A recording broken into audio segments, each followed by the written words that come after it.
temáticas y llegó el momento de alguien que ya es parte de tu conexión matinal. Así es, vamos a hablar sobre temas interesantes, vamos a ejemplificar también todo lo que tiene que ver un poco con la violencia intrafamiliar también, legítima defensa, entre otros temas. Para eso está con nosotras Paola Marín, nuestra abogada aquí en tu conexión matinal. Paola, ¿cómo estás? Bienvenida. Hola, muchas gracias. Hola, muchas gracias por invitarme nuevamente. Un gusto Feliz. siempre tenerte, sobre todo con estas temáticas que cada vez aparecen más en prensa, es algo que sabemos que ocurre en los diferentes hogares de nuestro país. ¿Qué es para la ley la violencia intrafamiliar? La violencia intrafamiliar es el maltrato, y eso es importante, es un maltrato físico o psíquico a una persona. Esto puede ser también, y esto también no lo sabe la gente en sus casas, y acá en tu conexión matinal estamos para informarle. Cuando también en reiteradas ocasiones el padre o madre que no cumple, por ejemplo, con la pensión de alimentos, también es parte de una violencia económica. Y eso las personas no lo saben en su casa. Entonces es un maltrato físico, psíquico o económico. Ahora, Paola, bueno, cuando vemos un caso de violencia intrafamiliar, entendemos entonces que solo tiene que ser dentro del núcleo familiar, padre, madre, o directamente va ligado a tu pareja. Es más amplio de lo que se cree. ¿Ya? Es más amplio de lo que se cree, porque puede ser tanto tu cónyuge, conviviente, y eso estamos hablando de línea, estamos por consanguinidad o por parentesco o por relaciones políticas, por ejemplo, estamos hablando, y voy a nombrarlo directamente para que lo sepamos y lo sepa la gente en su casa. Nietos. Primos, tíos, conviviente, bisabuela, madre, padre, bisabuelo, bisnieto, madre, padre, hermanos. O sea, es mucho más amplio. Ya. Que lo que se cree, que en realidad no es directamente con la hermana, la mamá, el papá, el hijo, que son los más típicos. No, pareja, claro. Justamente es más amplio y abarca a todas estas personas que recién les nombré. Entonces, Si uno es víctima de maltrato físico, psíquico, ¿cuál es el paso a seguir? ¿Qué es lo primero que tengo que hacer si me siento víctima de alguna situación así en reiteradas ocasiones o una sola vez? O una sola. Justamente porque va a depender ahí.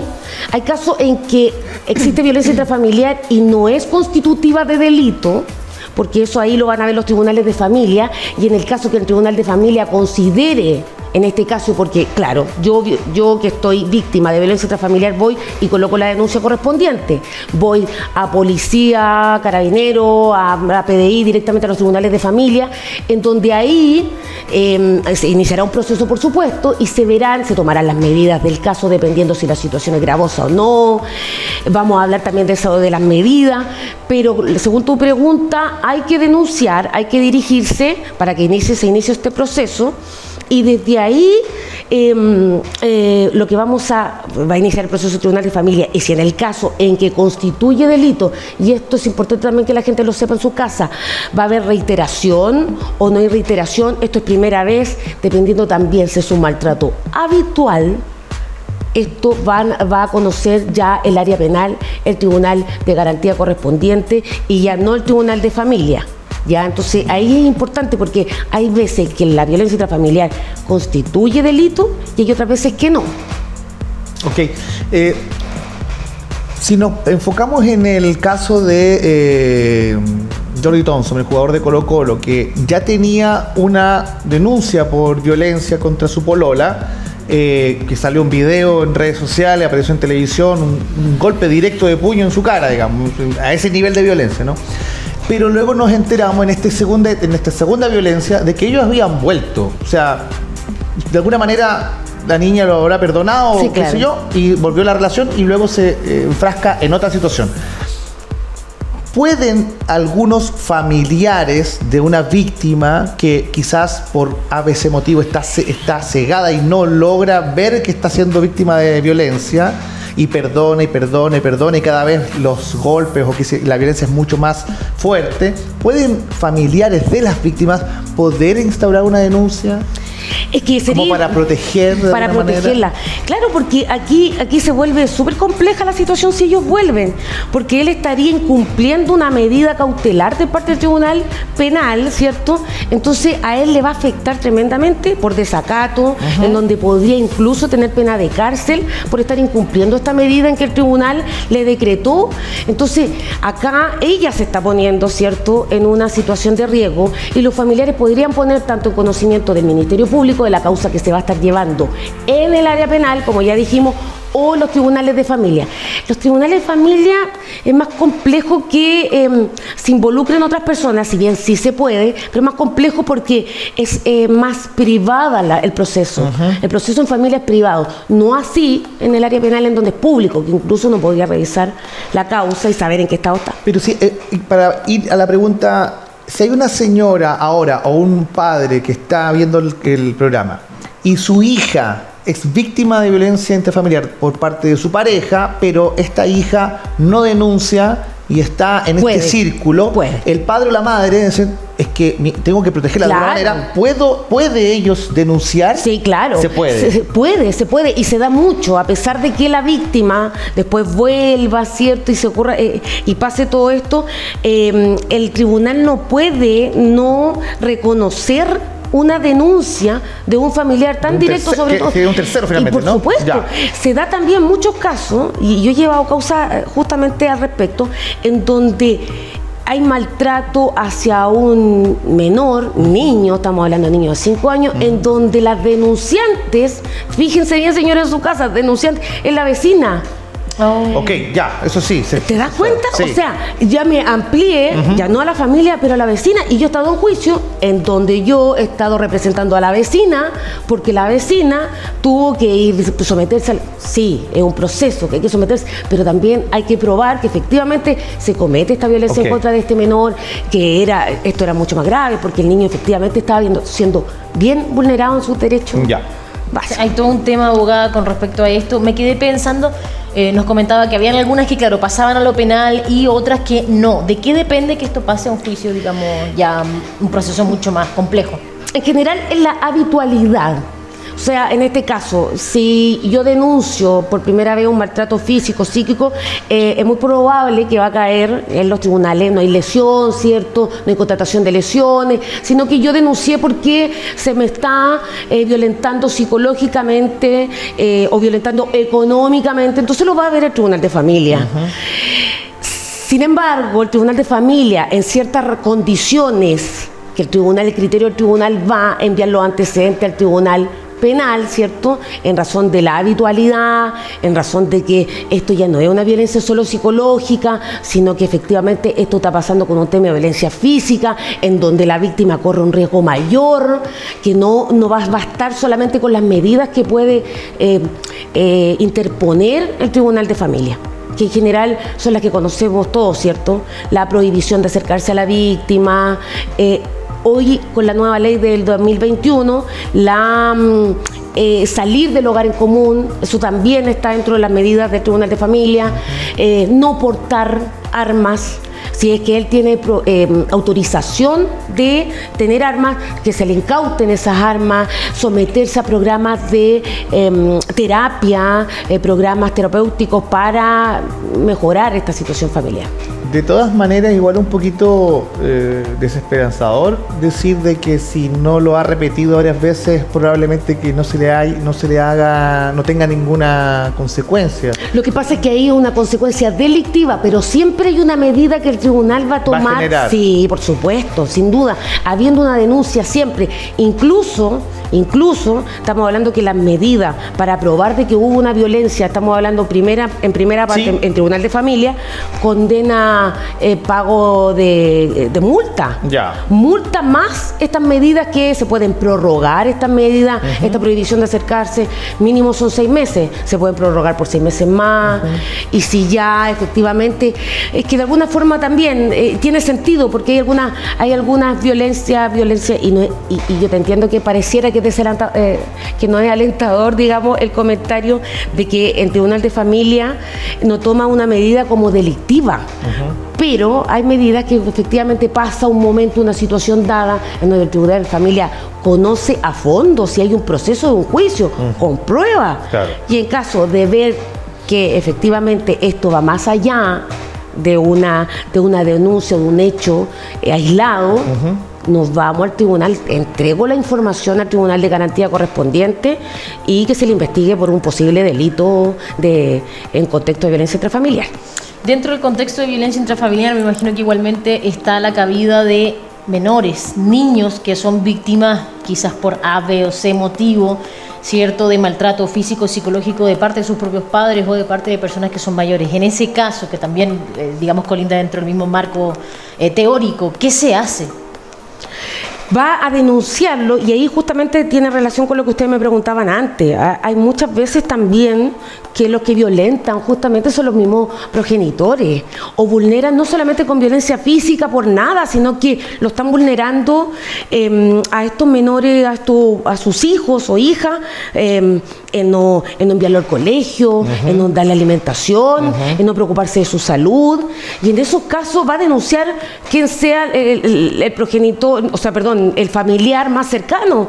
Yo justamente la semana pasada me comunicó una abuela porque efectivamente su hija no estaba, se iba a la fiesta, ¿cierto? Los fines de semana no volvía a casa, entonces era la abuela la que se tenía que hacer cargo. Y ahí hacen una denuncia efectivamente por eso, ahí es vulneración de derechos, pero también cuando se maltrata a los menores, ojalá que se denuncie siempre, siempre por quien sea, como el ejemplo que di de las vecinas.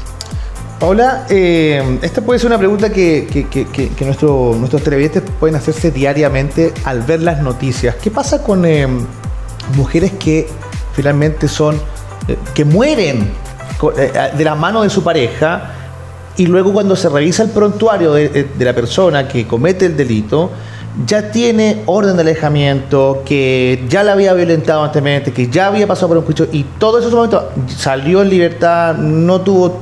Esto es lo que yo digo, yo creo que la gente es lo que piensa al verlo, ¿no? Que no tuvo ninguna medida, que no se le castigó de ninguna cosa y finalmente mata a su pareja. O sea, no pudimos evitar esto, pero ya había un camino trazado. La persona sí tenía un comportamiento violento. Entonces, por eso digo que es desesperanzador un poco, ¿no? Que no se activen rápidamente para proteger a un hombre o a una mujer, porque puede ser para los dos lados.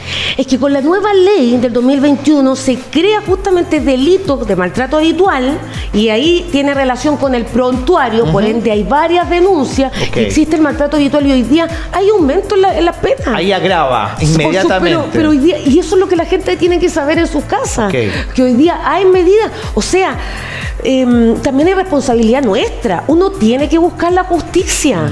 La justicia no llega a uno, la justicia divina acá en el derecho no aplica. Uno tiene que buscarse. A mí, si yo vuelvo con esta persona, por supuesto me estoy sometiendo nuevamente, a menos que vamos a un programa de reparación psicológica, familiar, etcétera. Claro. Pero si no, busquemos la forma de que se haga justicia. Los tribunales tienen medidas provisorias mientras esté en el juicio y con sentencia.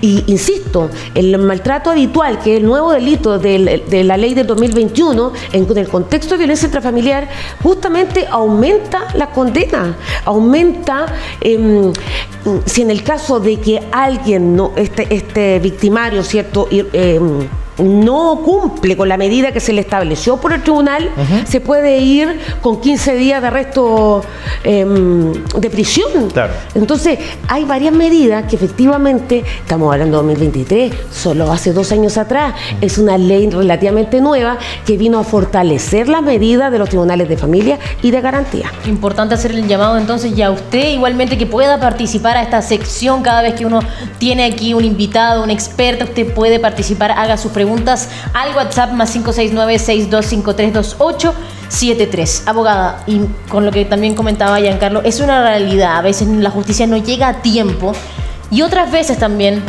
casos que me ha tocado conocer, escuchar, son situaciones donde diferentes mujeres, hombres, hacen una denuncia que no es cierta. ¿Qué ocurre cuando efectivamente esa denuncia no es transparente, no es real, no ha ocurrido, pero yo lo quiero hacer en desmedro de la otra persona? Catalina, qué buena pregunta, porque eso ocurre muchísimo, muchísimo. Yo me ha tocado justamente defender en caso, porque a cada uno le toca como abogada, ¿cierto?, defender tanto a mujeres y a hombres. Y en este caso a mí me ha pasado, y qué bueno, porque esto es muy reciente, me pasó que la denuncia, claro, se tiene que probar de que efectivamente se cometió o no se cometió ese acto de vulneración, ¿cierto?, o de violencia intrafamiliar en tal contexto. Hay muchas denuncias que no son ciertas, Catalina y Giancarlo, son muchas, y por eso es importante que la gente no se asuste también cuando escuchan el nombre de interviniente, de imputado. Imputado es parte de un proceso de formalización, donde cuando se le formaliza pasa a ser imputado, pero no está condenado, o no está condenada. Y en ese caso tenemos que ser súper respetuosos, los medios de comunicación, las personas, al hablar de esta persona, no está condenado, tiene que probarse. No existen las verdades absolutas en ningún caso, y en el derecho hay que probar que efectivamente esta persona cometió o no cometió. Entonces, por un mero capricho, Catalina, por un mero capricho de que alguien quiera denunciar solamente por dañar, porque no le agradó un acto que cometió hacia ella o hacia él, voy a denunciarlo sabiendo lo incómodo que es el proceso. Porque, por favor, por más bien de que se vaya a probar o no probar si es condenado o no, es un proceso desagradable y que se tienen que someter los dos, quien acusa, quien denuncia y quien es el denunciado, digamos. Y aparte que si es una denuncia no fundamentada, o sea, cuando está en calidad de imputado, significa que esta persona está haciendo, de alguna manera, se va a investigar algo, ¿cierto? Si es que, y luego hay una resolución que si es que culpable o no, digamos, tal ¿no? cual. Y mueve mucho recurso. Exacto, Entonces, recursos del se Estado. empieza a activar ciertos recursos del Estado, y cuando es algo que no es cierto, finalmente gastamos recursos necesariamente para otro caso que puede ser perfectamente real y que necesita de aquellos recursos, ¿no? O sea, por ese lado es como súper egoísta también activar estas cosas cuando no es real, ¿no? Exactamente, considerando que hay situaciones en las que sí necesita. y estamos mal utilizando los recursos. Y además que también, ojo, pueden ser condenadas en costa la persona que denuncia algo que no es real, o que se querella con algo que no es real, puede ser condenado por el tribunal en costa, que son los gastos procesales del juicio. Entonces, para que la gente en sus casas no lo tome como algo a la ligera y denunciemos realmente cuando se cometen delitos o cuando se comete violencia intrafamiliar. Cuando hablamos de pensión alimenticia, hablamos también de que es un proceso aparte, pero también es violencia intrafamiliar si es que el que tiene que pagar la pensión no lo hace. Sí. Fuera de esta lista de deudores, ¿cierto? Sí. Igual se le puede demandar por violencia intrafamiliar a no el pago de pensión. Justamente con el incumplimiento reiterado de las obligaciones económicas de un patrimonio familiar, ¿cierto? En ese incumplimiento se podría, y esto con la nueva ley del 2021, se podría denunciar como violencia intrafamiliar económica. Ya. Perfecto, a aclararlo. ¿Se nos quedará algo en el tintero con respecto a la violencia intrafamiliar que sea necesario igualmente aclarar, o nos adelantamos ya a otro tipo de cosas que suceden en nuestro país? Es importante siempre denunciar, porque eso también va a servir siempre como prueba. Yo siempre lo digo, y puedo ser majadera con esto, pero siempre denunciar, ya sea en violencia intrafamiliar, y siempre los temas de familia, porque así nos sirven como prueba en un posible futuro juicio. En una visita anterior, que tú viniste y nos explicaste también muchas cosas que quedamos muy claros, algunos televidentes nos enviaron mensajes, y uno de ellos era qué hacer en caso de esta legítima defensa, que de pronto no la entendemos muy bien, o entendemos solo una parte, no sabemos cómo funciona la legítima defensa. ¿Qué podemos hacer si alguien entra a nuestra casa? ¿Hasta dónde llega el límite de la legítima defensa? Para que nos explique y entremos en ese tema también. Importante, sobre todo hoy día, cómo estamos las condiciones de este país y del mundo, la verdad. Hay que entender, y es importante que la gente lo sepa en sus casas, que la legítima defensa es una exención de responsabilidad penal. Es decir, que yo cometo un delito en defensa propia, ¿cierto? Sí. Pero no voy a ser condenada por ese delito. porque estoy actuando en legítima defensa. Okay. Esto no solamente aplica para mí, sino que aplica también, y ahí lo vuelvo a nombrar, primos, tío, hermana, hija, nieto, bisabuelo, bisnieto. También se amplía la defensa. No solamente protejo mis derechos, sino cuando veo que se está vulnerando el derecho del otro, una agresión al otro. Ahora también tienen que cumplirse ciertas circunstancias para la legítima defensa. Y ahí me gustaría que entráramos en detalle, porque claro, quizás existe esa confusión, ¿no? ¿En qué circunstancias realmente se considera como legítima defensa? Es muy importante esto, porque si no están estas circunstancias, voy a ser condenado. Voy a ser condenado. Entonces no nos podemos quedar tranquilos solamente porque yo creo que me defendí, sino que tienen que cumplirse estas circunstancias. Primero, que hay una agresión ilegítima hacia mi persona o hacia esta persona, ¿cierto?, que nombré recién. Segundo, una necesidad de defenderme. Porque uno sabe cuando siente una necesidad de defenderme, porque no queda de otra, que o si no me van a agredir a mí, ¿cierto? Exacto. Y tercero, la falta de provocación de mi parte, yo víctima, hacia la agresora, este supuesto agresor. O sea, yo no debía haberlo provocado ni antes, porque eso ocurre mucho también en relaciones, de vecinales, etcétera. No, tiene que haber una falta de provocación de mi parte para yo poder alegar la legítima defensa. No debía haber agredido de ninguna otra forma al que me quiere agredir a mí. Ahora, ejemplo, para entenderlo, ¿ah? Sí. Dos vehículos van en la calle, uno choca al otro, ¿cierto? Eso es un accidente, pero el otro se baja a increpar al conductor y lo quiere agredir. Aquí igual el que chocó cometió algo, pero no es una agresión, fue un accidente. Exacto. Entonces, y él podría defenderse si se viene encima, y podría ser entonces legítima defensa, ¿no? En el mismo caso, chocan, se baja el que chocó a discutir, a agredir finalmente, y luego y se genera una pelea, una riña. Ambos están cometiendo un delito ahí, ¿no? Exacto. Aquí no hay legítima defensa porque ambos están...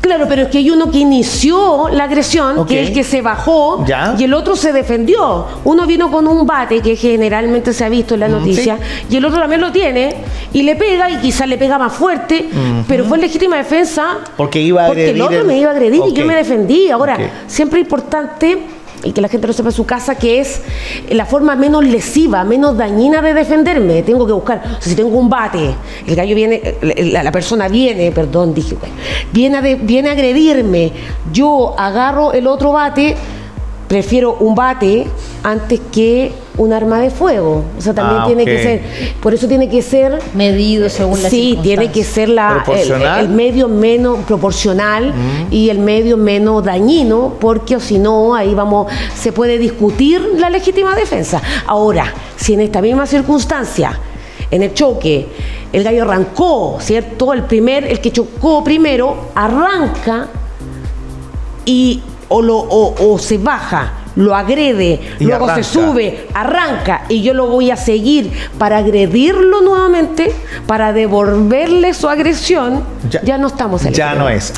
Vendría es un buen ejemplo. Porque tiene que ser en el momento, tiene que ser. Yo estoy buscando la forma de defenderme para que no me agreda a alguien.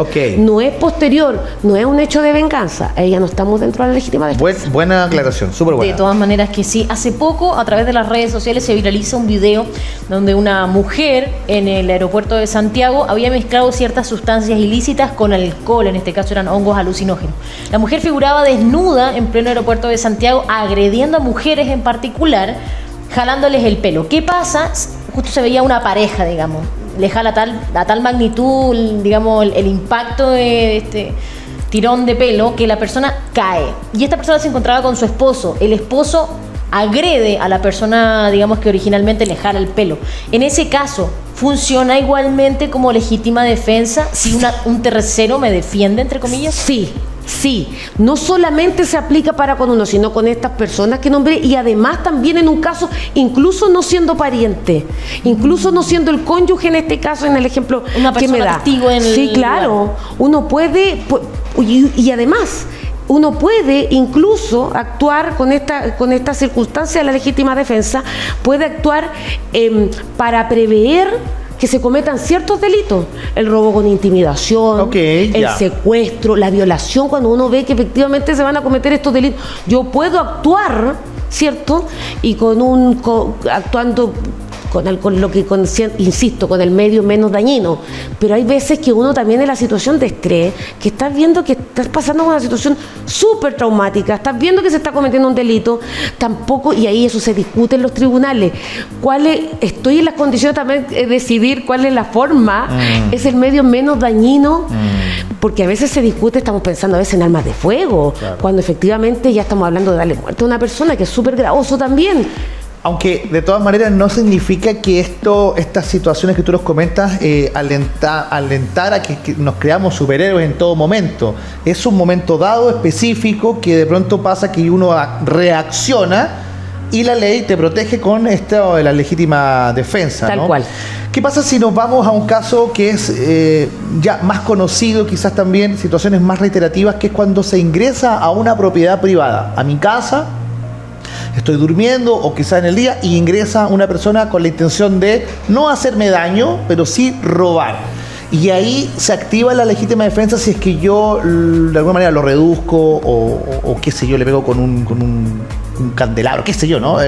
Reacciono y me defiendo, pero no me defiendo a mí, ¿no? Estoy defendiendo la propiedad privada. Totalmente. ¿Activa legítima defensa? Ya. Por supuesto, porque quien ingrese a un hogar, a algún centro comercial, a mi oficina, a mi departamento habitado, a la oficina, a estas dependencias, y lo haga con escalamiento, esto es, la ley dice escalamiento. ¿Y qué quiere decir escalamiento?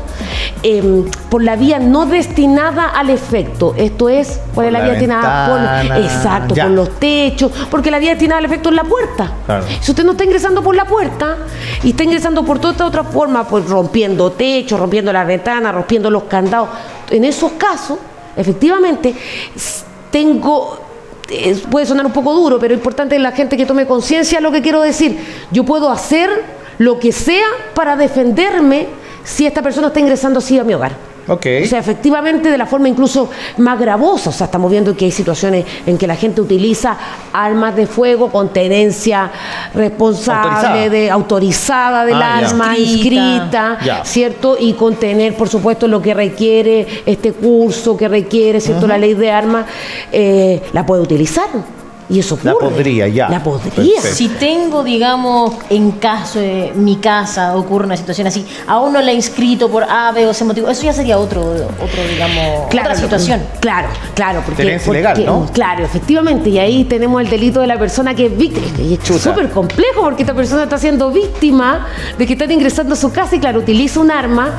Ahora, y ahí tiene que ver también con lo que habla Catalina, porque hay gente que tiene armas en su casa, no inscritas, no con estas condiciones y requisitos que requiere la ley de armas, pero también hay otras que sí lo tienen y que la andan trayendo en la calle. No se puede.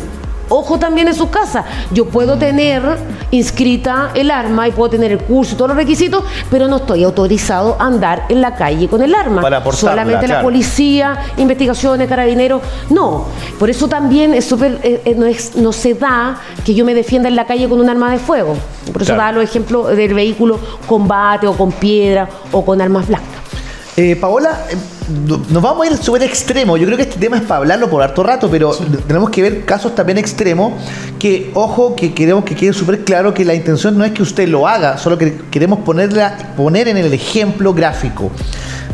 Cuando ingresa alguien a nuestra casa y me defiendo con un palo de escoba, qué sé yo, y por ABC motivo fue tan fuerte que di muerte al que ingresó a la casa. ¿La ley de legítima defensa me protege o igual tengo que hacerme responsable por la muerte de esta persona, o es algo que se tiene que analizar referido al caso, digamos? ¿Cómo entró, quién entró, si realmente estaba en peligro? Justamente. ¿Cómo es? Es justamente la tercera opción que me da. Hay que hacer todo un estudio, un análisis, efectivamente, dadas las circunstancias para que esta persona diera muerte a la otra porque ingresó a mi hogar, porque efectivamente estaba en riesgo mi bebé, porque efectivamente estaba mi mamá que sufre de problemas del corazón. O sea, les puedo dar un sinnúmero de ejemplos en donde efectivamente se se le exente de responsabilidad a esta persona y por ende no sea condenado por darle muerte a una persona, o puede ser que sí porque no se dieron las condiciones, porque los tribunales ahí actúan caso a caso, y como insisto y se lo digo siempre, no existe la verdad absoluta. Uno tiene que buscar la justicia, uno tiene que verle al tribunal las circunstancias que yo viví, en las cuales yo considero que es legítima defensa, o si estamos en el otro lado de la vereda, no actuó legítima defensa a esta persona, yo no le agredí tanto para que llegara a dañar tanto a mi hijo y a dejarlo en estas condiciones tan gravosas de salud, por ejemplo, entre otras cosas. Caso a caso, pero sí se han dado casos en que sí está dentro de la legítima defensa. Claro. Si es que ahí respondo a la pregunta. Hoy por hoy, bueno, hemos visto muchos casos, ¿cierto?, a través de la prensa que tiene respecto a los secuestros. En cuanto a eso, ¿cómo yo me puedo defender o mi alrededor, ¿cierto?, en caso de que alguna persona, yo estoy caminando en la calle y me doy cuenta que esta situación está ocurriendo? ¿Qué podemos hacer? Ahí, justamente, Catalina, y ahí tiene que ver con los delitos, o sea, con las personas que no son parientes de alguien, pero que pueden hacer algo y hacer algo contra esta persona. Por ejemplo, voy a decir un ejemplo muy, muy extremo, pero se va a entender. Yo estoy dentro de mi casa, tengo tenencia responsable, es extremo, tenencia responsable autorización del arma, y veo que afuera se están llevando secuestrado a una persona. Miren el ejemplo, esto se me acaba de ocurrir, pero va a quedar clarito. Y yo de adentro con mi arma inscrita y están secuestrando a una persona, disparo al aire para asustar. Para que deje de secuestrar, estoy defendiendo, porque para que yo, y a mí no se me condene, yo vecino que estoy viendo el secuestro, ¿cierto?, o que está fuera de mi casa, para que no se me condene por un delito, por distintos delitos, tengo que alegar esta legítima defensa, y la alego en razón de que efectivamente no soy pariente, no es mi cónyuge, no es mi hijo ni nada, pero el delito de secuestro justamente está dentro de las personas que no son parientes y se puede alegar legítima defensa. Perfecto.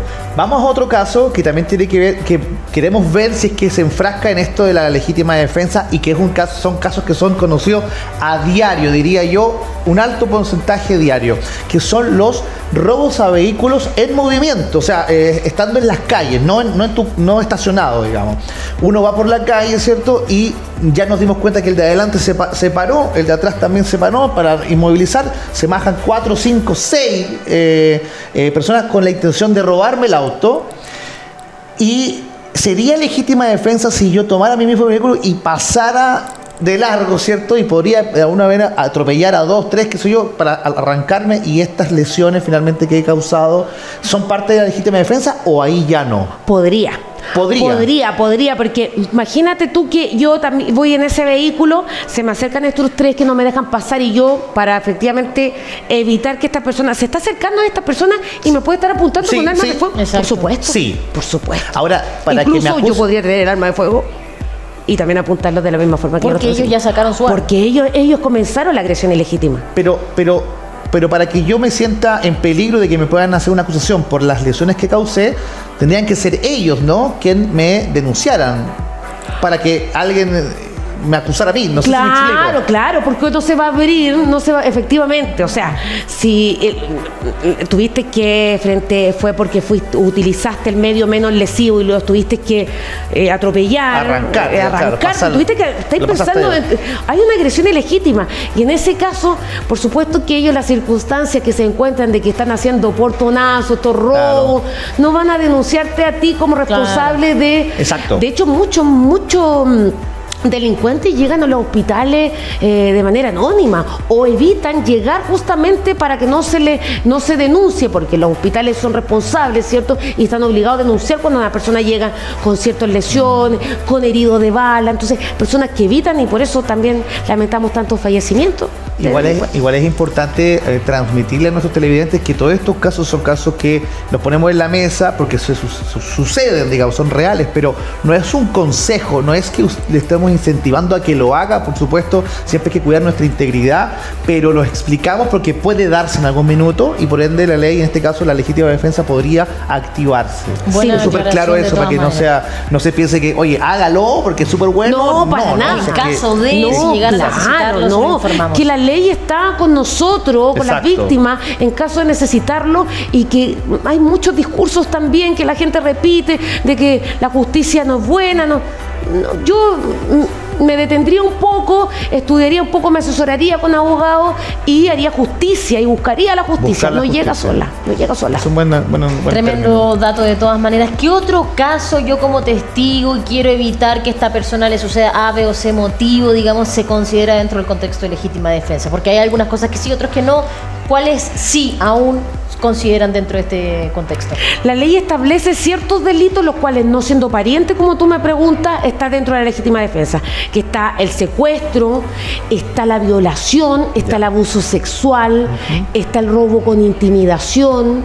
O sea, son ciertos casos que la ley establece. Yo te nombro algunos, pero estos son los más gravosos y que efectivamente yo puedo alegar la legítima defensa, no siendo pariente, cuando yo estoy frente a un delito de esas características. Porque suele dar miedo. O sea, he sido yo misma víctima de un robo, digamos, no tan impactante en el metro de Santiago. Todas las personas te miran, pero nadie hace nada por temor, evidentemente, que también pongan en riesgo su propia integridad. Ahí estaría dentro de la legítima defensa, porque estamos hablando de robo con intimidación. Ya. Entonces, por supuesto que la gente puede hacer algo. Lo que pasa es que también la gente teme a someterse a un proceso largo, latoso. Entendamos que las personas en ese caso tienen defensores públicos, el gobierno, o sea, el Estado te entrega un defensor público y hay distintas formas de llegar a esta forma de salida más rápida. La idea no es hacer justicia con las propias manos. Sin embargo, hay situaciones en las que no nos queda de otra. Nosotros podemos demostrar que es la forma menos dañina, pero no nos queda otra situación.